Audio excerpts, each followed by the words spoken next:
दोस्तों, भगवान श्री कृष्ण बताते हैं कि इन तीन महिलाओं को तुलसी को जल भूल से भी नहीं चढ़ाना चाहिए। दोस्तों, एक समय की बात है। देवी सत्यभामा भगवान श्री कृष्ण के पास आती है और उनसे पूछने लगती है, हे प्रभु, पहले आपने मुझे तुलसी को जल देने का और तुलसी के पास दीपक जलाने का महात्म्य सुनाया था, किंतु हे प्रभु, आज मैं आपके पास यह जानने के उद्देश्य से आई हूँ कि तुलसी को जल चढ़ाने के नियम क्या है। कौन सी स्त्री तुलसी को जल चढ़ा सकती है और कौन सी स्त्री तुल को जल नहीं चढ़ा सकती, इस विषय में मुझे ज्ञान दीजिए। भगवान श्री कृष्ण कहते हैं, हे सत्यभामा, आज तुमने उत्तम प्रश्न किया है। तुलसी को जल देने के महत्वपूर्ण नियम होते हैं। उन नियमों का पालन करते हुए ही तुलसी को जल देना चाहिए। यदि कोई व्यक्ति इन नियमों का पालन नहीं करता है तो उसे महापाप लगता है। देवी लक्ष्मी उसके घर का त्याग करके चली जाती है। हे प्रिय, आज मैं उन तीन स्त्रियों के विषय बताने वाला हूँ जिन्हें तुलसी को जल नहीं चढ़ाना चाहिए। इन स्त्रियों को तुलसी को जल देने का कोई शुभ फल प्राप्त नहीं होता है। उल्टा इनके द्वारा तुलसी को जल चढ़ाने पर उन्हें महापाप ही लगता है। तुलसी को जल चढ़ाने के नियम बताने से पूर्व, हे देवी, मैं आपको सुनंदा का प्राचीन इतिहास सुनाता हूँ, जिसे आप ध्यान से सुनिए। जो भी स्त्री इस प्राचीन कथा का श्रवण करती है उसे तुलसी को 100 वर्षों तक जल देने का पुण्य प्राप्त होता है। इस कथा को जो भी ध्यान से सुनता है और इसका प्रचार करता है उसके दुखों का नाश होता है और उसकी दरिद्रता दूर होती है। देवी सत्यभामा कहती है, हे स्वामी, आपके मुख से इस कथा का श्रवण करना बड़े सौभाग्य की बात है। कृपया आप मुझसे वह कथा कहिए, मैं इसे ध्यान से पूरा अवश्य सुनूंगी। दोस्तों, फिर भगवान श्री कृष्ण देवी सत्यभामा को वह कथा सुनाने लगते हैं। इस कथा को आप ध्यान से पूरा अवश्य सुनिए, क्योंकि आधा अधूरा ज्ञान घातक हो सकता है। तो चलिए आपको सुनाते हैं वह कथा। भगवान श्री कृष्ण कहते हैं, हे देवी सत्यभामा, पूर्व काल की बात है। दक्षिण देश में एक अत्यंत शोभायमान नगरी थी। उस नगरी में सुदेव नाम का एक ब्राह्मण निवास करता था। सुदेव बहुत ही बुद्धिमान और शास्त्रों में पारंगत था। उसने वेदों का भी अध्ययन किया था। उसी के नगर के पास अन्य एक नगर था। उस नगर में ध्यान नाम का एक विद्वान ब्राह्मण था। उसकी एक पुत्री थी जिसका नाम सुनंदा था। उस ध्यान शर्मा ने बड़े ही लाड़ प्यार से अपनी पुत्री का लालन पालन किया था। उसकी पुत्री अत्यंत सुंदर और गुणवान थी। जब सुनंदा विवाह के योग्य हुई तो ध्यान शर्मा को अपनी पुत्री के विवाह की चिंता सताने लगी। इसीलिए उसने अपनी पत्नी से कहा, हे प्रिय, हमारी पुत्री अब जवान हो चुकी है, इसीलिए अब इसका विवाह हमें कर देना चाहिए।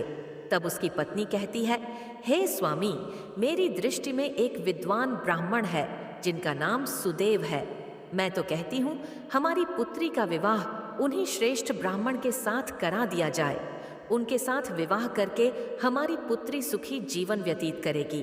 ध्यान शर्मा कहता है, हे प्रिय, तुम ठीक कहती हो। मैंने भी सुदेव जी के विषय में बहुत सुना है। हम हमारी पुत्री का विवाह उन्हीं के साथ करेंगे। मैं कल ही उनके पास अपनी पुत्री के विवाह का प्रस्ताव लेकर जाता हूँ।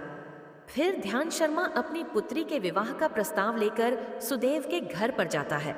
सुदेव घर में अपने माता पिता की सेवा कर रहा होता है। जब ध्यान शर्मा सुदेव को अपने माता पिता की सेवा करते देखता है तो उसे बड़ा आनंद होता है। वह सोचता है, अरे वाह, यह ब्राह्मण पुत्र तो कितना महान है। ये तो बड़ी प्रसन्नता से अपने माता पिता की सेवा कर रहा है। जब ध्यान शर्मा को सुदेव द्वार पर खड़ा देखता है तो उनका स्वागत करता है और कहता है, हे विप्र, वह पधारिए, आपका स्वागत है। कहिए, मैं आपकी किस प्रकार से सहायता कर सकता हूँ।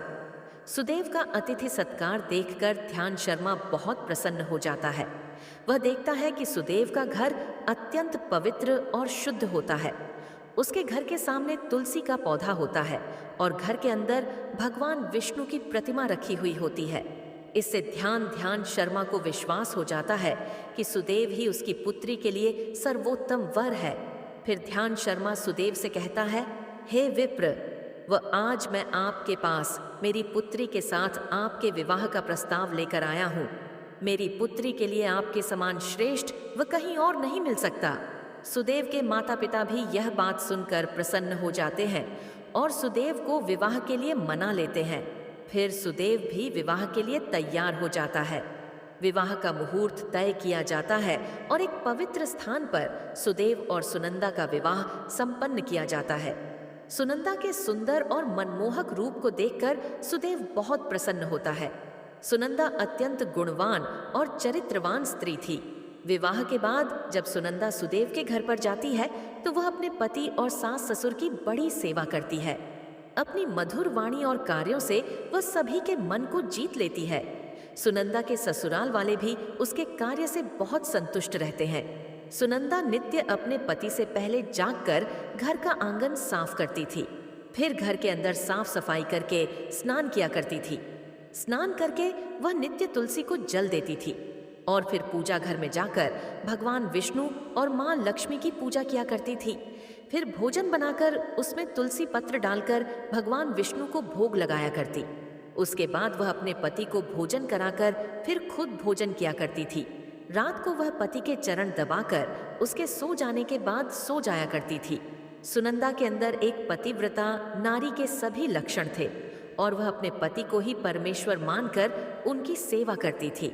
सुनंदा ने कभी अपने पति के अलावा अन्य पुरुष के विषय में विचार नहीं किया। वह सत्य, धर्म का पालन करने वाली और धर्म कार्य करने वाली पवित्र स्त्री थी। उसने कभी कोई अशुभ कार्य नहीं किया। सुनंदा के ऐसे सात्विक और सरल स्वभाव को देखकर माँ लक्ष्मी भी उस पर मेहरबान थी। माँ लक्ष्मी स्वयं चलकर उसके घर में आकर निवास करने लगी, जिससे सुनंदा के जीवन में सुख समृद्धि और भी अधिक बढ़ गई। भगवान श्री कृष्ण कहते हैं, हे देवी सत्यभामा देवी, लक्ष्मी उन्हीं स्त्रियों पर अपनी कृपा दृष्टि बनाए रखती है जो पतिव्रता होती है और जो सत्य धर्म का पालन करती है। सुनंदा के अंदर वे सभी लक्षण थे जो एक श्रेष्ठ पतिव्रता नारी के अंदर होने चाहिए। लेकिन आगे मैं तुम्हें बताऊंगा कि सुनंदा की एक भूल के कारण देवी लक्ष्मी उसके घर को त्याग के कैसे चली गई। एक दिन सुनंदा का पति अत्यंत कामात होकर सुबह स्नान करने के पश्चात सुनंदा के पास आया और उसने सुनंदा के साथ शारीरिक संबंध स्थापित किया, जिससे सुनंदा का शरीर अपवित्र हो गया। लेकिन सुनंदा का मन भी काम के प्रभाव में ही था। इसीलिए वह अपने नित्य नियम को भूल गई। उसने पति के साथ संबंध बनाने के बाद बिना स्नान किए ही तुलसी को स्पर्श किया और उसे जल दे दिया, जिससे सुनंदा के शरीर में महामोह ने प्रवेश कर लिया। सुनंदा के सारे इंद्रिय तिलमिला उठे। सुनंदा के शरीर में महामोह ने प्रवेश करते ही देवी लक्ष्मी ने सुनंदा के घर को त्याग दिया और लक्ष्मी उस स्थान से चली गई। तब से सुनंदा के शरीर में निवास कर रहे उस महामोह ने उसे सभी धार्मिक कार्यों से वंचित कर दिया। इसका विपरीत प्रभाव सुनंदा के पति पर भी पड़ा और वह भी सदा कामात होकर सुनंदा के साथ विहार करने लगा। उसका मन सदैव ही काम वासना में लगा रहता था। फिर एक दिन सुनंदा के पति ने तो सभी सीमाओं का उल्लंघन किया और सुनंदा के मासिक धर्म के दौरान ही उसके साथ संबंध स्थापित किया, जिससे सुनंदा के शरीर में निवास कर रहा ब्रह्म हत्या का पाप उसके पति के शरीर में प्रवेश कर गया। हे देवी सत्यभामा, जब स्त्री मासिक धर्म से होती है तो उसके शरीर में 3 दिनों तक ब्रह्म हत्या का पाप निवास करता है, क्योंकि ब्रह्मदेव ने इंद्र के शरीर से ब्रह्म हत्या का पाप निकालकर वृक्ष, जल, अग्नि और अप्सराओं को ग्रहण करने के लिए कहा था। उसी समय से स्त्रियों के शरीर में मासिक धर्म के दौरान ब्रह्म हत्या का पाप निवास करता है और जो भी पुरुष मासिक धर्म के दौरान स्त्री को स्पर्श करता है अथवा उसके साथ संबंध बनाता है तो यह पाप उसके शरीर में प्रवेश कर जाता है। वही ब्रह्म हत्या का पाप सुनंदा के पति के शरीर के अंदर प्रवेश कर गया और वह जमीन पर गिर पड़ा। उसे तुरंत ही कोढ़ का रोग हो गया। उसका अंग अंग जलने लगा। उसके शरीर पर छाले पड़ गए और वह दर्द से चीखने चिल्लाने लगा, हाय, यह मुझसे क्या अपराध हो गया। मेरे द्वारा भयंकर पाप हो गया है। मैंने सब कुछ जानते हुए भी महापाप किया है। अब मेरी रक्षा कौन करेगा। सुनंदा की सास तुरंत उस स्थान पर आ गई तो उसने देखा कि उसका पुत्र कोढ़ के रोग से ग्रसित होकर जमीन पर पड़ा है। वह क्रोध में आकर सुनंदा से कहने लगी, अरे कुल्लटा, अरे पापिनी, तूने यह क्या कर डाला। अपने ही पति का धर्म भ्रष्ट कर डाला। अपने पति की ऐसी हालत देखकर सुनंदा बहुत घबरा गई और जोर जोर से रोने लगी। हे सासू माँ, मुझे क्षमा करो, मुझसे बहुत बड़ा अपराध हो गया है। काम के वशीभूत होकर मेरे द्वारा यह अपराध हो गया है। सुनंदा की सास ने कहा, हे पापिनी, तू इस घर से अब भी चली जा। तुझ जैसी कुलटा स्त्री को इस घर में नहीं रहना चाहिए। तूने मेरे बेटे के जीवन को नरक बना दिया। सुनंदा कहती है, हे सासू माँ, मैं कहाँ जाऊं? मेरे पति के अलावा मेरा कोई नहीं है। मैं उन्हें छोड़कर जीवित नहीं रह सकती।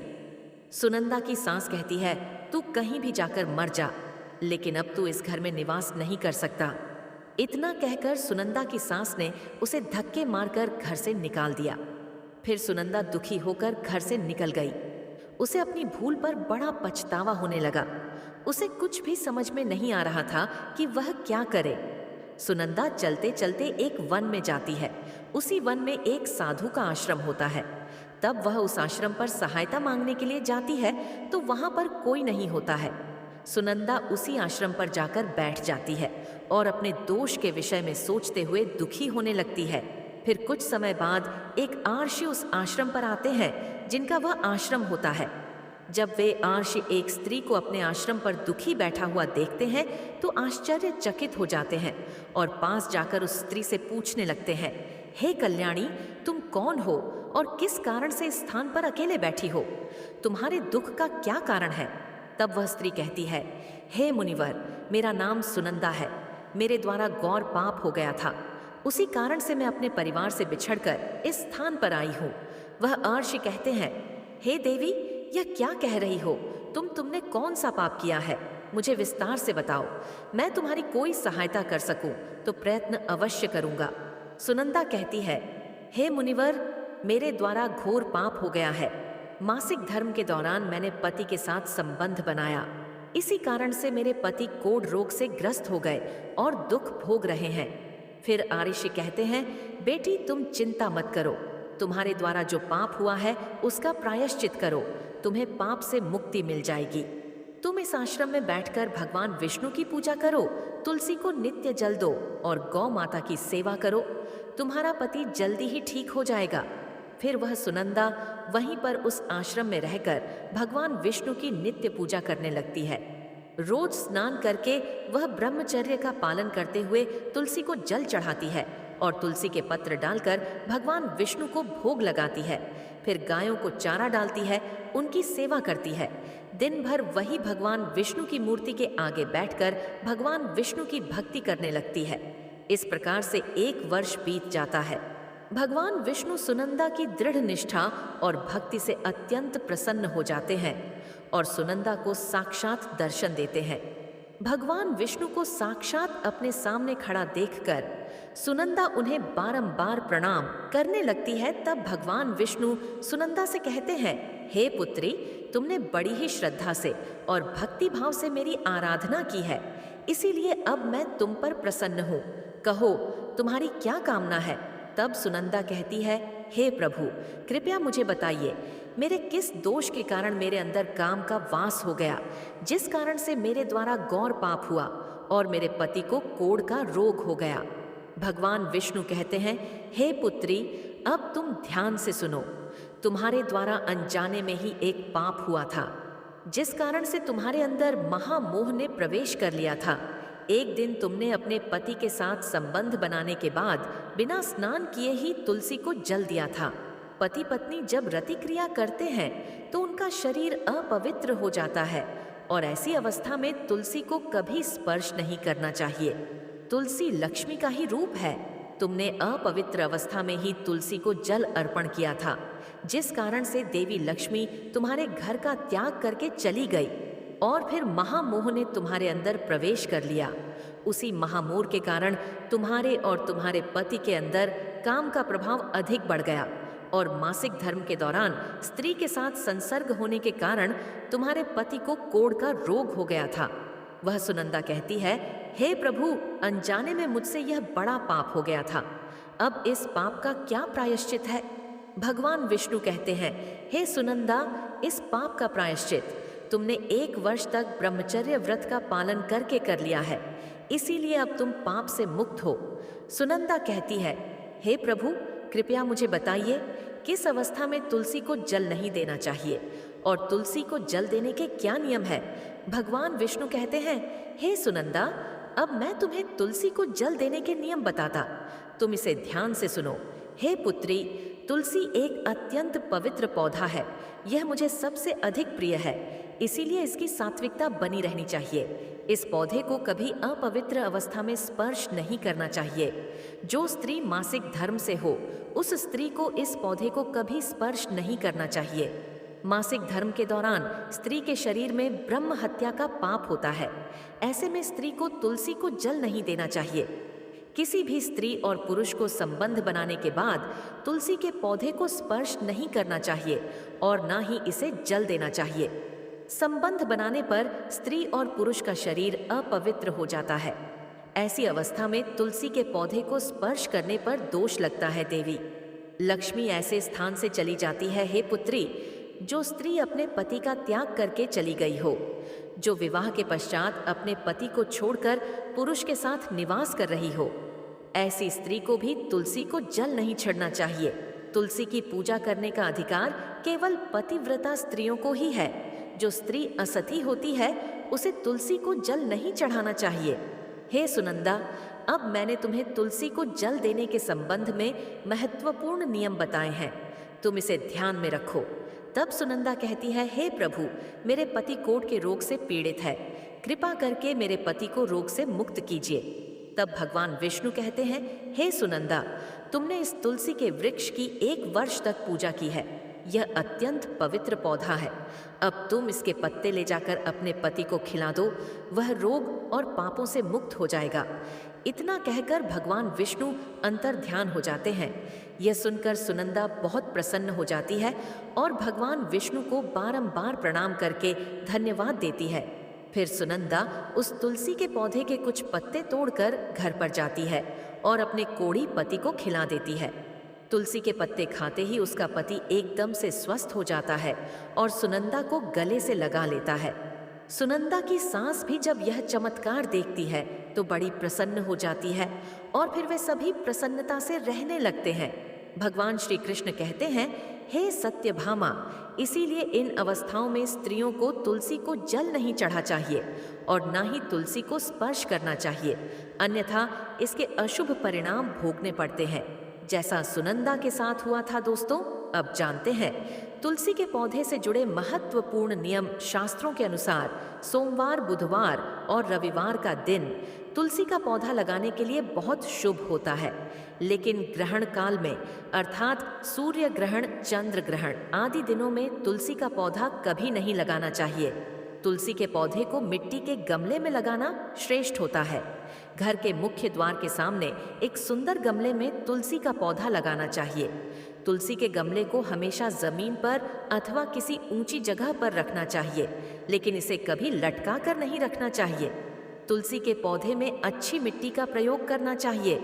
अशुभ स्थानों की मिट्टी कभी तुलसी के गमले में नहीं डालनी चाहिए, जैसे शमशान, नाली या शौच वाले स्थानों की मिट्टी का प्रयोग तुलसी के गम में कभी ना करें। जिस तुलसी के पौधे की रोज पूजा करते हैं, उसे कभी जमीन के अंदर नहीं लगाना चाहिए। जमीन में लगाने से तुलसी का पौधा अपवित्र हो जाता है और साथ ही इसका आकार भी बहुत बड़ा हो जाता है, जिससे इसकी पूजा करने में परेशानी होने लगती है और लोग इसकी टहनियां तोड़ने लगते हैं। इसके अलावा ध्यान न देने पर पशु इसे नुकसान पहुंचा सकते हैं। तुलसी का पौधा लगाने के लिए उत्तर, उत्तर पूर्व तथा पूर्व दिशा ही सर्वश्रेष्ठ मानी गई है। इसमें उत्तर पूर्व दिशा अत्यंत शुभ होती है। इस दिशा में तुलसी का पौधा लगाने से घर का वातावरण सकारात्मक बनता है और शुभ परिणाम प्राप्त होते हैं। अगर तुलसी का पौधा आंगन में लगाया जाता है तो यह बहुत शुभ होता है।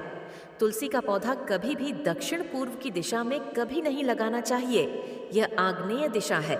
इस दिशा में तुलसी का पौधा रखने से जल्दी सूखने लगता है।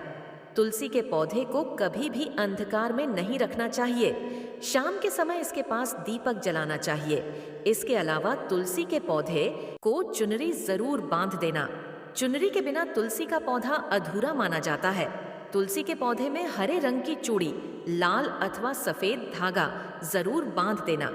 लेकिन तुलसी को कभी सुना नहीं रखना चाहिए।